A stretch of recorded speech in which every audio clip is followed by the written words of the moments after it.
दिल्ली की मीटिंग से अमित शाह का सबसे बड़ा फैसला आया है। जी हां, मीटिंग चली और इतनी जरूरी मीटिंग थी कि पटना में जो भाजपा के तरफ से बिहार बंद था, उसके दोनों उप मुख्यमंत्री दिल्ली में बैठे हुए थे। यानी कि दिलीप जायसवाल और रविशंकर के अलावा भाजपा का एक भी नेता पटना में दिखाई नहीं दिया है।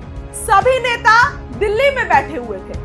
तो आप सोच सकते हैं कि दिल्ली में कितनी जरूरी और कितनी इंपॉर्टेंट मीटिंग थी।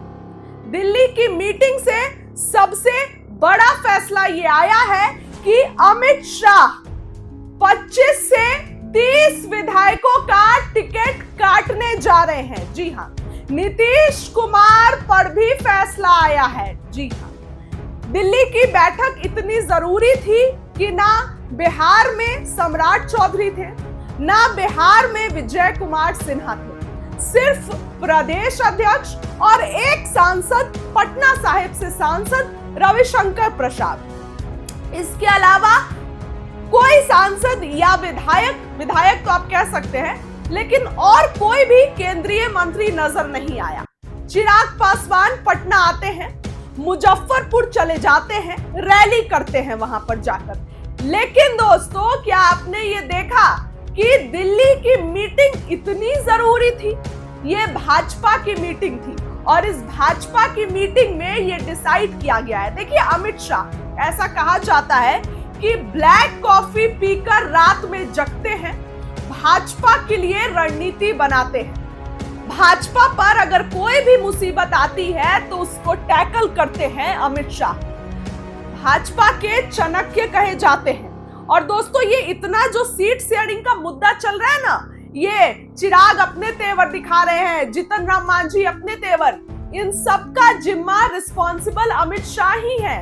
उनको ये कहा गया है कि आप इन लोगों को समझाइए। और अमित शाह, लोकसभा या बीजेपी की जिस भी राज्य में बम्पर जीत हुई है, उसको अमित शाह ने ही टैकल किया है, उसको अमित शाह ने ही रणनीति बनाई है। तो ऐसे में अमित शाह ने सबसे बड़ा फैसला लिया है कि 25 से 30 विधायकों का टिकट कटने जा रहा है। सबसे पहले वैसे विधायक जो उम्र दराज हो गए हैं, वैसे विधायक जो नॉन परफॉर्मर हैं। नॉन परफॉर्मर दोस्तों यानी कि जिन्होंने काम नहीं किया है, जो 5 साल जनता के चुनाव, जनता उनको चुनी तो विधायक तो बन गए, लेकिन काम 0 बटा सन्नाटा, यानी कि उनका काम बिल्कुल 0 बटा सन्नाटा। ऐसे विधायकों पर जो है वो अमित शाह का प्लान गिरने वाला है और अमित शाह ऐसे विधायकों का टिकट काटने वाले हैं। अब नीतीश कुमार पर आते हैं। नीतीश कुमार पर क्या फैसला हुआ?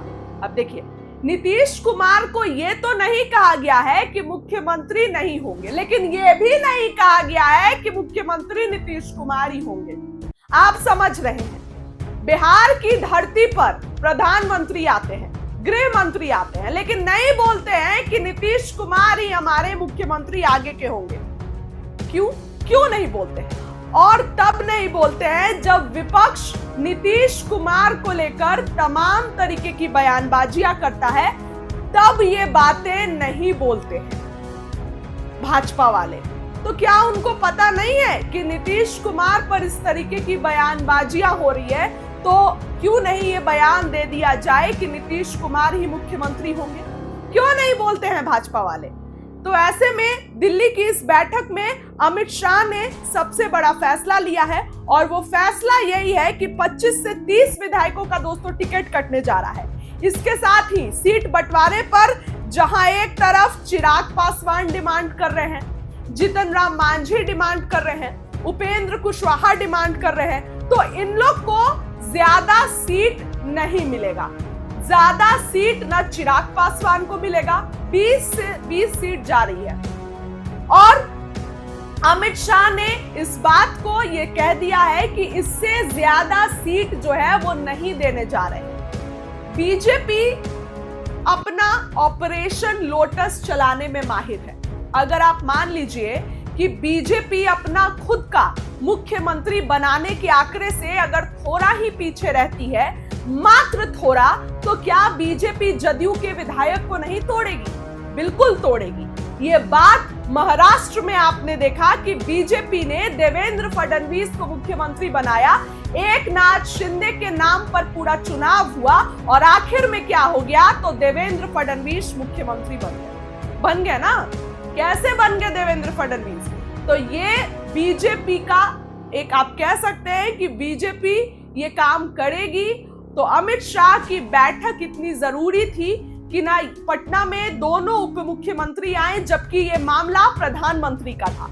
प्रधानमंत्री की मां को अमर्यादित भाषा बोले जाने पर यह विरोध किया गया, लेकिन कोई उप मुख्यमंत्री नजर नहीं आए। तो आप सोच सकते हैं कि दोनों उप मुख्यमंत्री दिल्ली में अपनी लॉबी मजबूत करने में लगे हुए थे। दोनों उप मुख्यमंत्री दिल्ली में अपनी प्लानिंग कर रहे थे और प्लानिंग में यही हुआ है कि 25 से 30 विधायकों का टिकट कटने जा रहा है। उम्र दराज विधायकों का बार बार लड़ते आ रहे हैं लेकिन जीत नहीं पा रहे हैं। इसके साथ ही कितने भी इंपॉर्टेंट हो, उनका टिकट काटा जाएगा। और नीतीश को लेकर आखिर भाजपा क्यों नहीं स्थिति कंफर्म कर रही है कि हमारे आगे के मुख्यमंत्री नीतीश कुमार ही होंगे?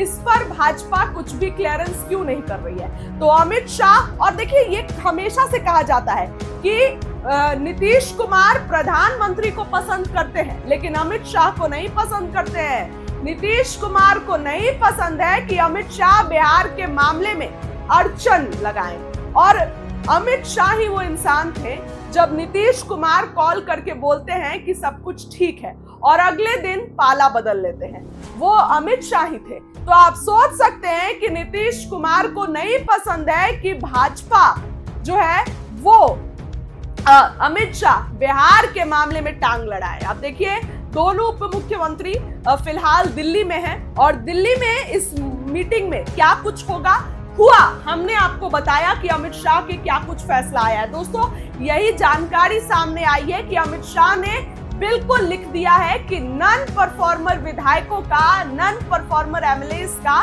टिकट कटेगा। इसमें कोई दो राय नहीं है, कोई संकोच नहीं है। नीतीश कुमार पर अब तो प्रधानमंत्री आ ही रहे ना, 13 तारीख को पूर्णिया में आ रहे हैं, अब तो इतना नजदीक आ गया, प्रधानमंत्री को बोल देना चाहिए कि आगे के मुख्यमंत्री नीतीश कुमार ही होंगे। तो देखने वाली बात होगी कि प्रधानमंत्री क्या कुछ बोलते हैं। इस खबर के लिए इतना ही, बहुत बहुत धन्यवाद।